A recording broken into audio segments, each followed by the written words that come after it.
Okay, so welcome. My name's Ellie Johnson. I am the Outreach Forester for Michigan Forest Association. I started in September. I titled this Navigating the Alphabet Soup because, like a lot of industries out there, the environmental, but more specifically the forestry sector, likes to throw around a lot of acronyms. And that can be helpful to us in the industry of saving some time in meetings, I suppose, but it can definitely provide quite a mental tangle for anyone like you all as private landowners trying to actually navigate all of these resources like technical assistance and funding resources and further opportunities for community. Um, I feel like sometimes it's pretty easy to get lost in the sauce when the folks are throwing letters at you. So without further ado, let's get into who all these cool folks are and what opportunities to learn more, to access funding, whatever might exist for the folks in the state of Michigan. So with this talk, we're going to start like broader scale and going to get more local or at least like county level to where you might live or own land. So we're going to go from federal resources to regional organizations and research projects to statewide organizations like MFA. To more local, and also a lot of those, what we're talking about, I mean more like public sector folks. So these are governmental organizations or NGOs, non-governmental organizations, or academic institutions, researching institutions, to then wrap it up with all the different resources and contractors that are available to you in the private sector. And of course, any Q&A that you dump into that Q&A feature, I'll address at the end. So, who the heck am I and why should you trust listening to me? So, I have been living in Michigan since 2021. Right before that, I was at Clemson University in South Carolina, where I got my MS in forest resources. I don't recommend doing grad school during a pandemic. It was a little tough. But made it out of there relatively unscathed. First moved to Michigan then to do surveying work for a local SISMA, which is a part of the alphabet soup we'll talk about later. So doing invasive species surveys for the last 4 years, from October 21 to this past August of 2025. I was working with the Leelanau, Grand Traverse, and Benzie Conservation Districts as their district forester. And I come to you now with Michigan Forest Association to sort of build off that most recent work experience. And a lot of the programs we're going to talk about here is due to the site visits and technical assistance I was offering landowners with that district forester role. So obviously, all the stuff we're going to talk about, you could talk for hours. There's so many more groups and information out there across all of this. I was just trying to grab from like questions I was getting the most frequently in my previous position, and different groups that I was telling landowners the most about. So let's talk about federal resources that exist. Given everything that's happening, there are still some federal resources that you can tap into as a private landowner. The main one is NRCS, Natural Resource Conservation Service. It used to be referred to as the Soil Conservation Service. It was established in the 30s, 1935, as a response to the Dust Bowl, right? That was an environmental disaster that was recognized as a human-caused situation. And so the Soil Conservation Service, now the Natural Resource Conservation Service, was a response from the federal government to better work with private landowners. At the time, it was mostly agricultural folks, right? But so given that name change, it also showcases that federal organization recognizes that they're not just working with those in agriculture, it's private landowners in general, and it's helping folks achieve various conservation goals and complete different projects with not only technical assistance, but also funding. They are one of the, if not the only, federal agency that has primary focus and funding opportunities for private landowners to do projects on their privately owned parcels. A lot of their funding comes from farm bills that are voted on every 5 years. But they occasionally get influx of other funding given it whatever administration is at hand and like different opportunities. So for example, under the Biden administration, they got a lot of funding from the Inflation Reduction Act, which gave a boost for different types of projects that for the state of Michigan, but also just nationwide. Their field offices, obviously you all know what the map of Michigan looks like, but their field offices are mostly by county, but oftentimes it'll be one office covering multiple spaces. So for example, the office like Chippewa-Loos-Mackinac is all the same space, similar to their conservation district, or the Leelanau and Grand Traverse counties, they're covered by an office that's in Grand Traverse, versus the Benzie Manistee office is down in Bear Lake, you know? So it's like, and with this is the kind of stuff, that document that I shared at the beginning of the talk of all the different links, that's where all of these links are going to exist. And again, as an attendee, I'm going to send you the PDF from this presentation. So if you're sitting there squinting, thinking that the links that I've dumped into some of these slides are too darn small, it's because you've either got them on that Google Doc or you're going to be sent this later. So don't worry. But so they've got field offices all across our state. They're generally co-located with another organization. Their vision for all of us, which I think is lovely, is a world of clean and abundant water, healthy soils, resilient landscapes, and thriving agricultural communities through voluntary conservation. They are not coming out and doing any type of regulatory practices on any one private landowner. If you're getting money from them, right, which we're going to talk about their cost share opportunities here in a moment, obviously, like you're going into a contract with the federal government, you need to meet the standards of that contract to get the funding. But all of it's voluntary on your part as a private landowner, right? As far as reaching out to them initially, going through the process of planning out your projects, getting that funding, meeting the contract. So voluntary conservation to hopefully achieve all those goals. The two main cost share opportunities, again, adding to the alphabet soup, it's the point of all this conversation, is EQIP and CSP. EQIP stands for Environmental Quality Incentives Program. That has been described to me by NRCS folks as sort of the introductory program to what NRCS has to offer. CSP, the Conservation Stewardship Program, is sort of an expansion of QFP. So to give a crash course on this idea, if you were interested in accessing funding through the NRCS, you would contact your local NRCS office. You in that NRCS office would be getting a plan, a conservation plan written of various conservation practices. This is how EQIP works. And different conservation practices related to forestry that EQIP would fund would be getting a management plan written, of doing a tree planting, of mulching around those trees, of getting a forest road built, timber stand or forest stand improvement project. So that's conducting a harvest that may not have a good financial return for you. It's not a lucrative investment or action to do on your landscape, but it has a good ecological one.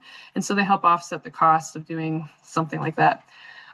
Brush management, which is involved like invasive species control, right? So it's like you meet with an NRCS conservation steward, to write a conservation plan of various practices.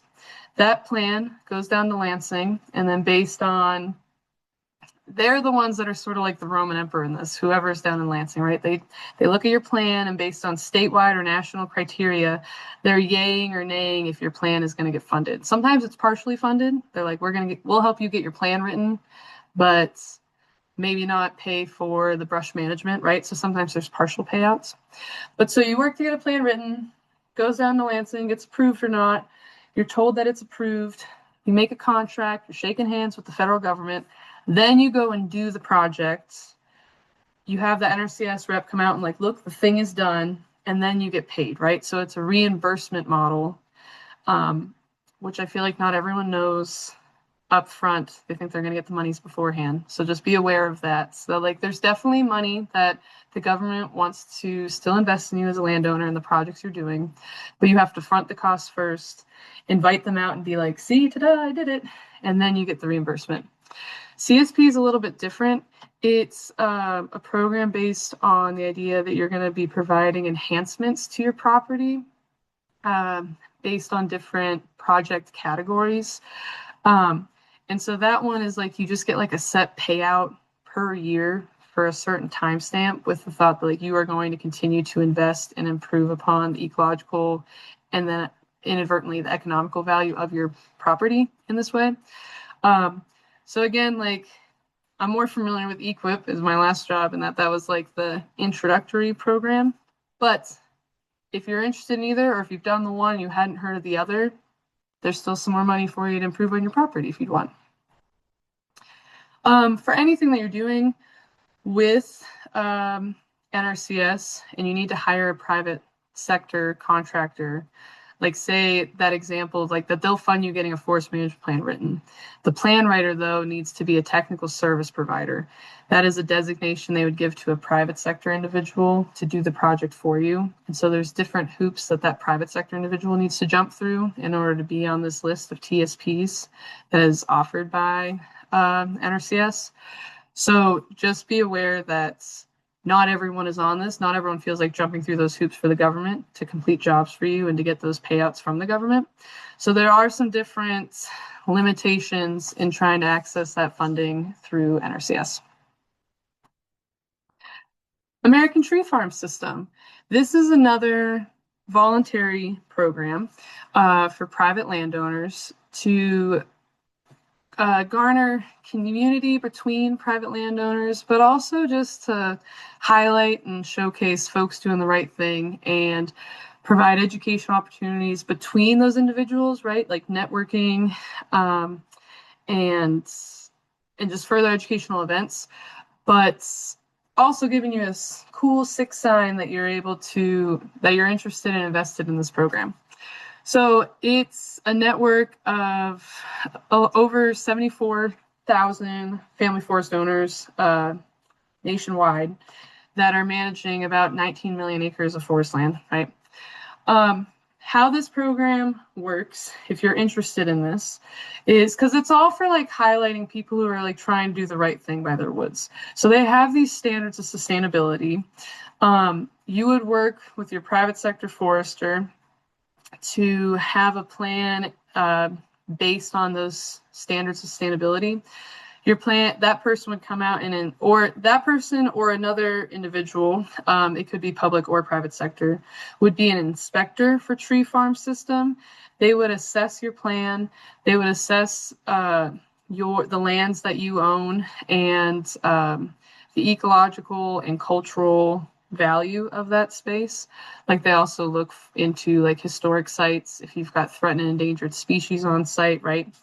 So you go through this process of someone inspecting your property and your management plan to see if it meets these standards of sustainability, which in turn earns you as a landowner and your forest parcel a certification or more of a recognition status. That certification then ensures that any timber that's harvested from your property is SFI certified. That's Sustainable Forestry Initiative.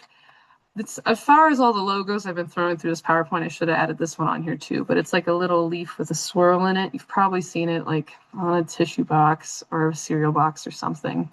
That they are able to put that little symbol on those end products because they know that the landowners where the wood is coming from to become those eventual products are meeting those sustainability standards, so standard sustainability, right?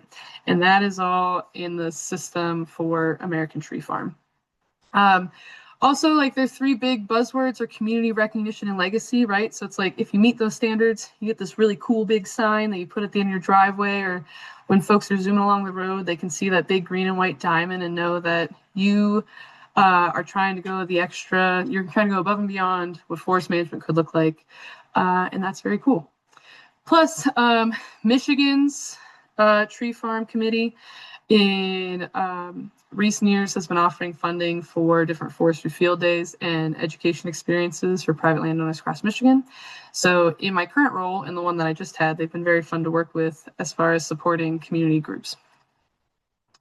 So this is verbatim from their website of why family forest owners matter. So more than half the woods and forests in the United States, 441 million acres, mostly located in the East, is owned and managed by some 11 million private ownerships. Of those, 95% are classified as family and individual ownerships. 4% are classified as corporate, 1% is other private ownerships. So 95%. This is why they care about you and what you're doing, because that's a lot of land. That's a lot of different cooks in the kitchen caring about that land. And so if they can foster community and educational opportunities for you all to learn from other natural resource professionals, but also from each other about what works or not, because conservation is contagious. If you're interested in any of that, that's what this group does. Let's get into some regional organizations. NIAX is the Northern Institute of Applied Climate Science. Their mission is to develop and provide applied ecological, economic, social, and cultural information that can be used in ecosystem climate adaptation and carbon management.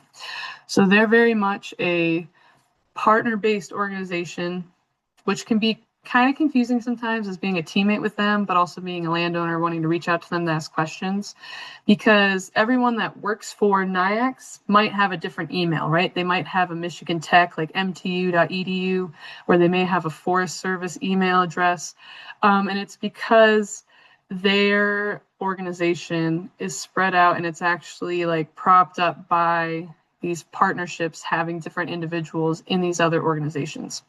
So it's just improving like communication and synergy across different governmental and research organizations with the emphasis on climate change and trying to manage forests and the waterways that are influenced by forests into the future, regardless of the projections of what climate change impacts could be on those spaces. A great resource for you all as landowners is that climate change response framework. And most specifically in that link of resources, there are these handouts that separated out the state of Michigan in the different climate zones. There might be 7 or 8 climate zones. And those handouts, those different like ecoregions of the state, they went through as far as like the different tree species that currently compose those forests, or depending on climate change projections, different species of trees that in the future may migrate or be better adapted to those forests, like for more southern latitudes. And all of those little like menus of species choices are really helpful if you're thinking of tree planting projects, depending on where you live across the state. For example, like we haven't, historically, you wouldn't be planting like bald cypress in Michigan. That's a little bit too adventurous because how our winters have been. But maybe moving forward, that makes sense near something like Detroit, right? So they are looking at how climate change might expand or contract different tree species ranges, the range maps of where they exist on the landscape, which can help landowners and land managers have greater success in large-scale tree planting projects. The Great Lakes Basin Forest Health Collaborative is based down in Holden Arboretum, which is in Ohio. But they focus on different pests and threats non-native to North America that have been impacting various tree species around the Great Lakes. So especially focused on ash with respect to like emerald ash borer, elm with Dutch elm disease, beech with beech scale, or a beech bark disease, which is beech scale and some different fungal infections. And then whatever's happening with like that beech leaf disease now, and then hemlock woolly adelgid. So their funding is through the U.S. Forest Service, and they have numerous partners across the state, right? They're a forest health collaborative, so they're leaning on information and networking with a lot of different partners. One of the more interesting pieces of their work, and why I bring it up in something like this, as a way to participate or interact with them as a landowner or someone who just appreciates and likes hanging out in the forest in Michigan, is this phone app called Tree Snap that you could download. It's the little symbol there at the bottom of the screen. It is not one of those apps that's going to help you identify a tree or just species in general. It's not an identification app like Merlin is for birds, or iNaturalist or PlantNet might be for snapping a picture of something that you want to know what it is. You need to know what you're looking at in order to interact with this app, because it's a community science project. So on TreeSnap, they've got all these species listed for a very species of concern. So for example, that ash, elm, beech, hemlock, they've got those on there. For the state of Michigan, and just for the sake of this talk, I'm going to give you the example about ash trees because it's what I'm most familiar with, and it's what this picture is about right now. So emerald ash borer was first found outside Detroit in 2002, right? So the state of Michigan has been in quite a science experiment for the last 20-some years, and we've lost tens of millions of ash trees.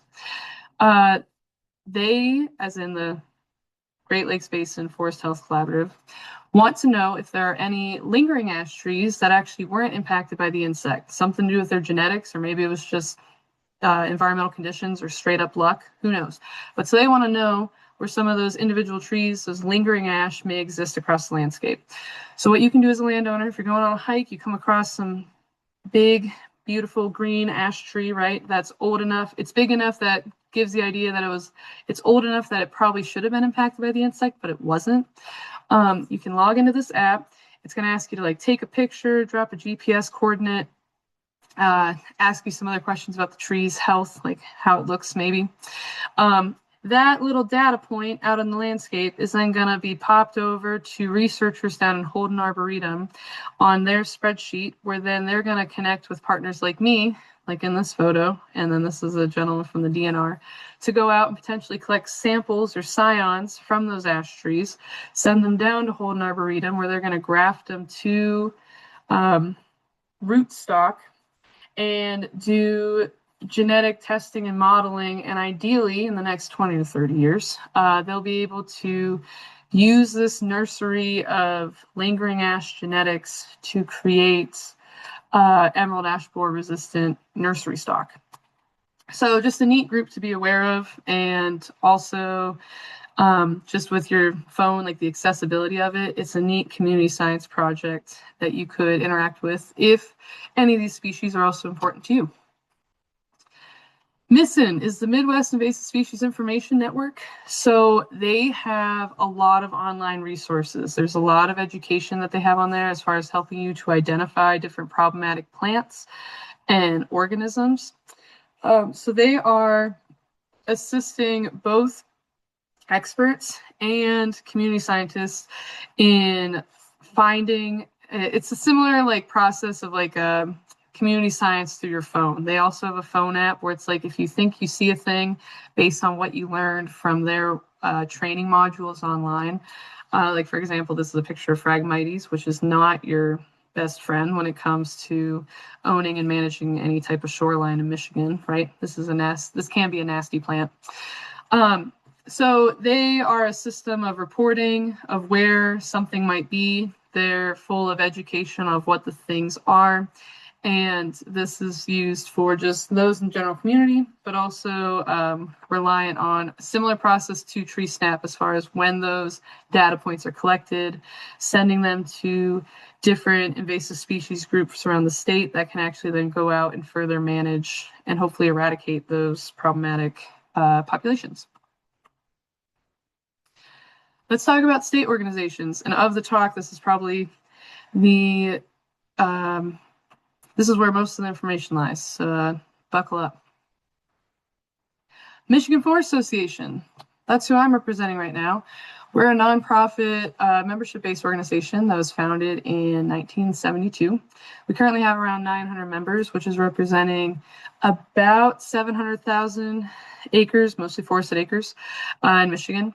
And our members are all over the place. They are private landowners. They are folks that maybe don't own forests, but they appreciate them. They like recreating in them.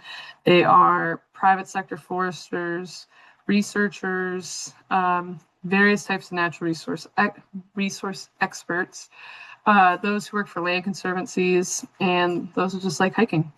Our mission is to inspire and empower people to sustainably manage, conserve, and enjoy forests through education, like we are right now, advocacy, and fellowship. And we do this in a number of different ways. So if you are a member with us already, I'm sure each quarter you're getting our Michigan Forest magazine in your mailbox. Monthly, you're probably getting some email leaves newsletter, which is what I've been writing now. So if you haven't loved what you've been seeing in there, definitely provide me some feedback, because whatever you'd like to see or learn more about, I am here for you. And then, of course, different events like this one, and weekly social media content. We're able to do all this stuff because in very recent history, in the last couple of years, we have secured a number of grants that were mostly through the Inflation Reduction Act. Same legislation that gave the NRCS a boost in different types of projects with their cost share programs. And with those funds, we have a very exciting funding opportunity to complement something like NRCS and their cost share. Ours is called the Forest and Water Fund, and it's soon going to be made available to private landowners to financially support your forest management projects. So, like I said, we've been out here doing things. A lot of our events are throughout the state. In our forested lands, we own a number of forest parcels across the state. We have a big annual celebration that is in a different venue each year. And stuff covers a wide range of topics. So again, if there's something that you want to learn more about that you're not seeing in our event calendar lineup, please let me know. This is your new team, right? I'm over there to the left. There's Nicole Frost, who's our executive director. And then next to her is Melissa Franquist, who's our grant accountant. And then all the way to the right is Vic Lane, who is the project manager for that Forest and Water Fund, which is going to be a direct cash reimbursement of up to $25,000 for projects to enhance your woods and protect our shared water resources by using specific practices for your forest land. So, we're not talking about a couple $100s to plant trees. Like, we really want to give you a financial boost to have boots on the ground work done on your private forest lands. And some of those different project types include protecting mature trees and habitats in like wetland areas for their high carbon reserves. And that one's more of just like preserving stuff, not doing any activity in those spaces because of the ecological value that's already there. We'd like to help financially support having some more fire on the landscape. So having setting up the network and offsetting the costs for prescribing fire on private forest lands. We would like to help fund ecological tree planting projects, and this is going to be greatly based on like NIAC's recommendations that we talked about earlier. And also the one that's kind of a catch-all is like the resilient and health treatments.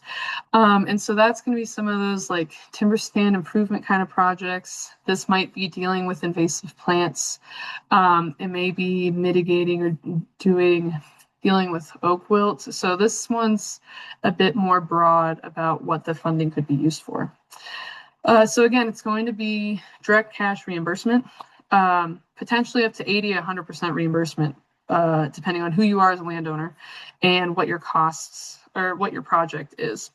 And I mean by who you are as a landowner, and that there is in the grants, there is some language where there's going to be more emphasis and focus on underserved landowners. And those are a number of different categories that when I sent you that demographic survey at the beginning of this talk, it's some of those kind of things. So new landowners, they've owned their land for less than 10 years, veterans, individuals that are members of a federally recognized tribe, and then different counties or regions of the state that have been flagged for deserving more of a boost. We have a lot of money to give away, $6.4 million over the next 4 years. So if this is of interest to you, let me know and I'll connect you with that project manager, Vic Lane, who is the one smiling here in this photo. Okay, MDARD and MACD. MDARD is the Michigan Department of Agriculture and Rural Development. They used to be just the MDA. I still hear that sometimes. That's the Michigan Department of Agriculture. Similar to the name change of NRCS, where it's like they're not just focusing on soil, they're not just focusing on farmers. Michigan Department of Agriculture and Rural Development was having the same kind of moment of they're not just focusing on farmers, they care about you all as forest owners, right? And just other types of landowners and the projects that you all might be working on. So they have numerous grants that you could apply to directly, but also they supply funding to different types of projects and staff at conservation districts and like other county organizations. So we'll get to that here in a moment as the talk goes on.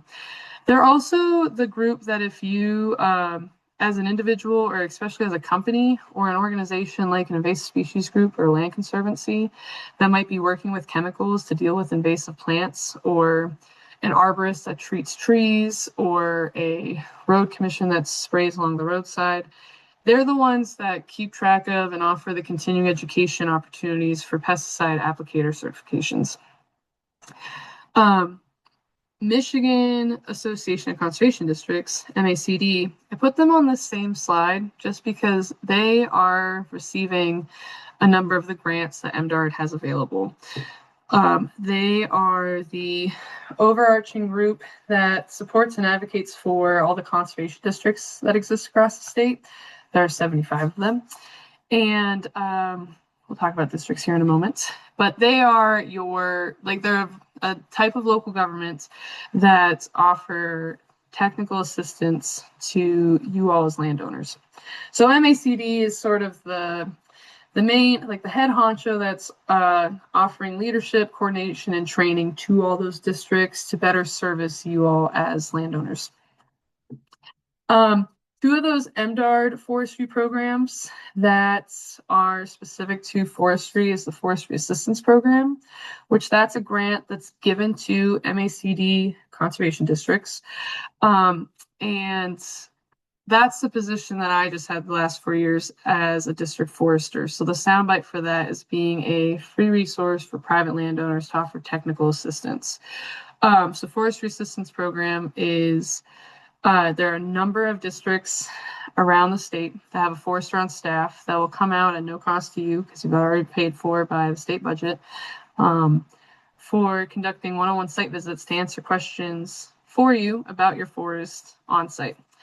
The Qualified Forest Program is a program that FAP foresters or district foresters talk about a lot, in that it's a MDARD program of an indefinite land enrollment program where those parcels that are eligible and that meet the application requirements are able to receive tax exemptions from the local school millage, but also caps the taxable value of that forest land if the parcel is eligible and if they continue to maintain their eligibility throughout their forest management plans. This is one, and this is where we're starting getting to talk where it's like I only have 45 minutes to give this all to you. There's a lot that could be asked about this one as far as what's eligible or not. Again, there's that list of links that I shared with you that this is on. EGLE is the Department of Environment, Great Lakes, and Energy. I threw them on here because they're the ones, if you're doing anything in a wetland or some type of project that may impact local hydrology or like waterways on your parcel, you might need a permit from them. So that's the main way that folks interact with them. They have 68 different types of permits and licenses, so it just depends on the ecology of your parcel and if it's wetland or not, or like all those other types of parameters, right? And what your project is, like what you're doing might impact your space. The main way that folks interact with them now is actually virtually through this My Enviro portal. That's where you're going to actually apply for different permits, and you're applying for those before you do the project, right? Or it's also the space where you can submit complaints for different, like for pollution, I have on here pollution spills or unauthorized activities. If you're driving by and you see some type of building project being done like very much in a wetland on like wet space, removing trees, again, potentially changing the hydrology of an area, you can log in there and like put in the location of that spot where someone from Eagle will come out and take a look at it. This is not the same as like soil erosion permits, which are through your county health departments or sometimes or like a county office, or sometimes they're actually administered through the conservation district. And with Eagle permits, there are a number of exemptions when it comes to forestry operations, because if you're following a management plan, they don't want to, like, if you're following a management plan written by a qualified professional, they're not going to hang up the process of that at all, whatever you're trying to do, getting timber harvested, establishing forestry roads, because they're leaning on the idea that the individual that wrote the plan for you that you hired is aware of what the ecology of their space and the parameters of the job. But just something to be aware of as a state agency. You may need to interact with them depending on what you're working on in the landscape. This whole talk could have been about the DNR. So we're only just going to bring them up because they manage about 4 million acres of forest land across the state, and you probably interact with them numerous times throughout the year as far as recreation or applying for your hunting license and all sorts of different things, right? Something I wanted to let you know though, so like between all these partners we've been talking about, the DNR owns a lot of land. They have state forest management plans. You can weigh in on them as the public because these are public lands, right? So they have public input periods, usually on a timeline of like 2 to 3 years out of when the project is actually slated to be done. So on that list of resources, there's a website that you can go and take a look into this. The overall state is separated in different management units, these different regions, and those regions have a slightly different timeline for when they're open to public comment based on what they might be doing in 2029. So if you live right next to DNR land, it would be worth going on. They have so many interactive maps and stuff, right, of like where their forest lands are, when they've done what type of management, and what they're planning to do in the future. Because again, they're public lands. You're allowed to weigh into how we're using those. And just a quick thing to note too, their urban and community forestry department is a space where if you're serving on like a township board or you're active with a school forest, they have a number of funding where they'll help with community projects on public lands and with public land partners. So take a look at them as far as like, there's some really fun educational resources on there, but they also have some different grant opportunities for communities. MSU Extension is not just a land grant school. They have so many resources for all of us as private landowners. They have an office in every single county. They do a lot of work with a number of the groups that we just talked about. They provide a lot of technical assistance online as far as bulletins that they've written, or taking their own research and distilling it down into more tangible language that the general public can access. They have a number of programs depending on what you're interested in. So there's the Master Gardener program, which I feel like gets a lot of publicity, and that they do that program statewide seems to do a lot of community service projects as far as like beautification process along like right of ways or by libraries or different stuff. So I'm sure you've seen some type of sign of like this garden was made possible or is managed by master gardeners of whatever area you're in. They also have a Michigan Naturalists educational opportunity. It's like this full-on like multi-step program where you learn all sorts of things about the ecology of Michigan, and a Michigan Natural Shoreline Partnership, which I know like a lot of different individuals who are active in their lake associations or just own lake property go through that education experience.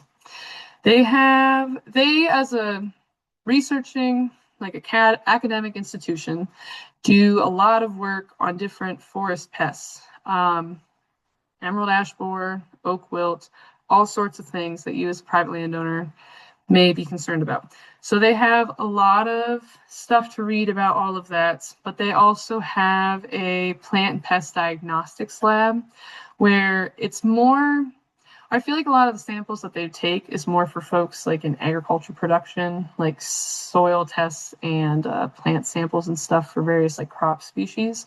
But that is the spot that if you are concerned that a red oak tree of yours may have oak wilts, like that's where you would send the samples to. So it's good to be aware of like, yeah, it's a university, but they have so much education for the public at large just through their various websites, but also in like um, often online asynchronous courses that you can take. And the labs, right, that you can send samples to and learn further. Let's get even more local, right? You probably have some of these different groups in your county if you live in Michigan. Conservation districts, we've sort of been dancing around talking about them the whole time. Obviously, I have an affinity to them because I just worked for them the last 4 years. There are 75 of them statewide. They are generally by county, but there's another example of that Chippewa-Luce-Mackinac. That one office services those 3 counties together. So there's some sharing between different spaces. They do a lot of different things, and their variety is dependent on the funding they've been able to secure over time and the staff on hand and just the overall history of how they've worked with their local county government officials and meeting the need of the public around them.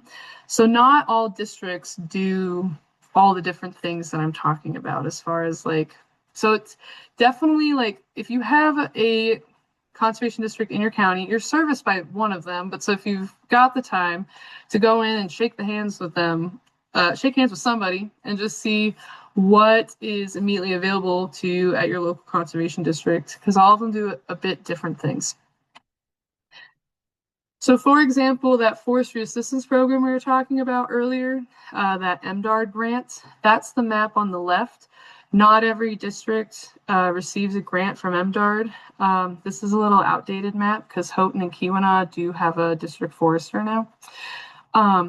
So all of those color highlighted counties have a forester through MDARD funding to provide those no cost one-on-one site visits to landowners in those spaces. Alternatively, the other map, it's another MDARD program. It was recently renamed to CTAP, Conservation Technical Assistance Program.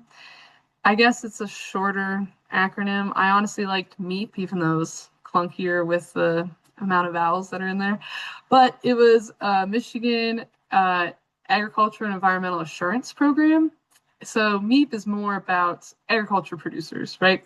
So if you've been zooming down the highway and you've passed that sign that says this farm is environmentally verified, it is a similar type of program that we talked about to like American Tree Farm, where it's a certification and recognition program, all voluntary, initiated by like a farmer who wants to showcase that they're meeting sustainability standards and like regenerative agriculture standards that are put on by MDARD and then delivered by the conservation district to their local communities. SISMAs, another really pretty fun map, right? These are cooperative invasive species management areas. The entire state is serviced by some SISMA. All of them are, well, besides down there in Oakland, right? All the other ones are servicing multiple counties. So these folks can get stretched pretty thin, especially when you think that they're often grant funded. And in the current political climate, there's been a lot of changes in funding. So, but they're still worth getting to know because they do a lot of work with the focus of invasive species management. So again, depending on the grants they're getting, they're going to focus on different things. So like, for example, up in my area, yeah, there's a lot of autumn olive. It could use up my local SISMAs, the Northwest Invasive Species Network. If they wanted to focus on something as prolific as autumn olive in like the Leelanau, Grand Traverse region, it would eat up their whole budget. So they are more focusing on like hemlock woolly adelgid survey and treatment because we're at like the northern edge of that insect's existence. They do spraying for Phragmites. all sorts of stuff. So often, SISMAs are offering educational opportunities for folks to learn about invasive species management themselves. They will host work bees and work with local land conservancies or other public land groups to do management projects on those spaces. And a number of other like partner-based projects. They're rarely a standalone organization. Usually they're going to be housed in someone else's office and like someone else is their fiduciary for the grants that they apply for. So whether that's a conservation district or maybe their local NRCS office or actually in a land conservancy space. So again, a lot of what they do is education or helping with like public land management decision making and just generally being a resource for technical assistance and occasionally funding, or they will offer like for hire, like for specific type of work when it comes to invasive species management on private lands.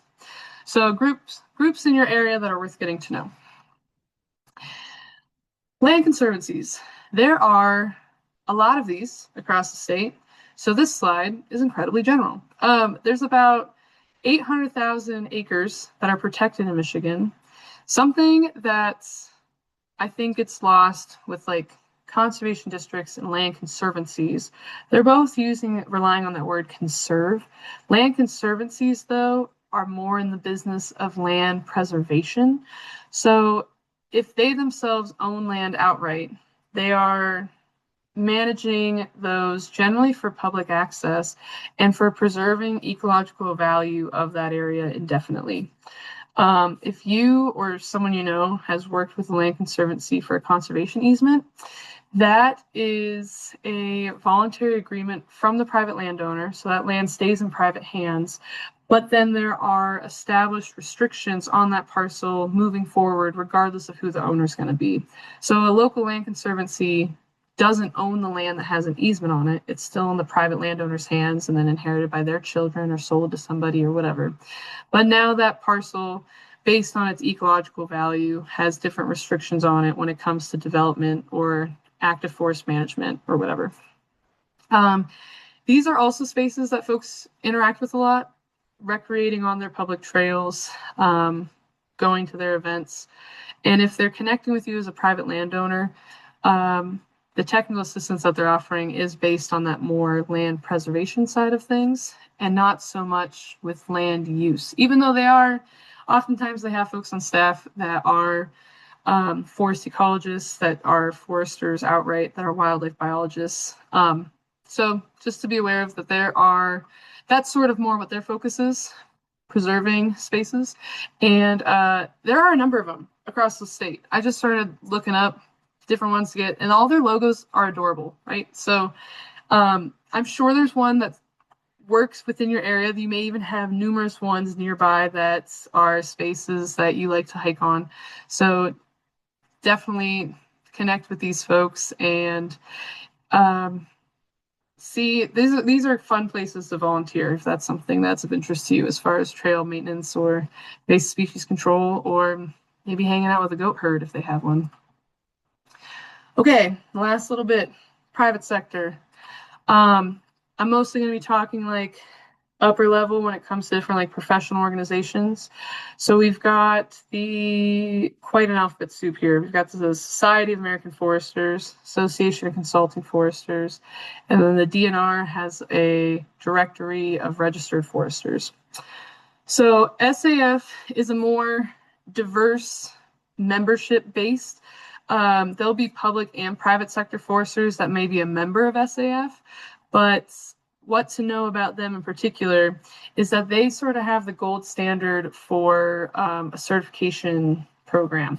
So their certified forester credential is something you earn if you go through a accredited degree program at a university.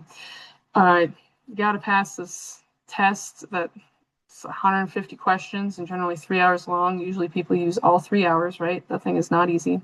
And then often like 5 years of experience, depending on like how those other two things have gone with earning that certification. So it's sort of like I don't know, if someone's becoming a doctor, right, where you have to meet these standards and like pass these exams to be able to legally practice medicine.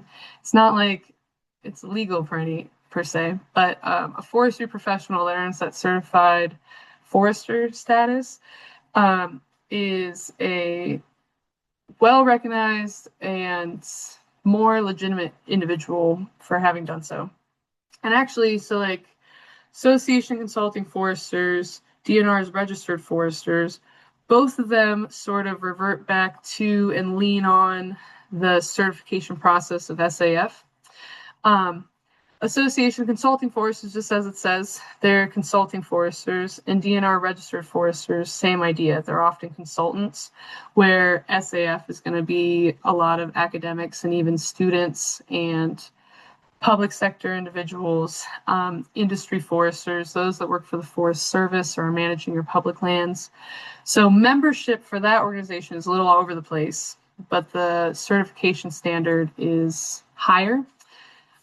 Association consulting foresters and registered foresters are most often composed of just consultants, and they're following similar education or just like applicant requirements based on SAF. All three of these have directories that you can search to find certified foresters or members of these various organizations in your areas. So SAF has a Find a Certified Professional search tool. Association Consulting Foresters, again, similar, where you've got a search tool to find a consultant in your area. And DNR Registered Foresters has a list, a directory online where you can find people's contact info and stuff. Other forestry organizations to be aware of. So there's also the Michigan Association of Timbermen. Those individuals are industry. So they're lime, they're Weyerhaeuser, they are companies that own a lot of land themselves, right? Like that corporate forest ownership, and are doing management in their spaces and are a sizable part of Michigan's forest products industry, right? But so they're the industrial forestry individuals. Master loggers are loggers that really know what they're doing. So there's a certification program for loggers that they, based on like continuing education and meeting different standards, that they can earn that credential. Loggers get a bad rap. They are individuals that are often a mechanic in the woods. They're driving pieces of equipment that are hundreds of thousands of dollars. They need to know how to run it well, run it with minimal damage to the landscape, and also know how to fix that thing on site a lot of the time. They're not often ecologists. And so this master loggers idea is trying to bring some more ecological awareness and education to this group. And then as they understand multidisciplinary sciences, then they can earn this master logger designation. It's another organization that has like a search tool of finding a master logger in your area. So if you're working with a consulting forester, you'd be interested in working then with a master logger, talk with that forester about connecting to folks who are in the certification program. And I threw in certified arborists also. ISA is the International Society of Arboriculture. Arborists are often like the tree doctors, right? They're focusing on like individual tree health issues. They're the folks you're hiring if you need some pruned, removed, treated for insect damage or some fungal infection or what have you. They also have a search feature online of like find a local certified arborist. In order to earn that certification, you also have to take a test, and then you're also providing like continuing education credits, attending different certified educational opportunities and submitting them to ISA to keep your credential relevant. Okay, that was a lot, right? We did it. I am going to stop the recording and answer any questions. We've got a few minutes at the end of this. We go a little over, that's okay. But based on what you saw here,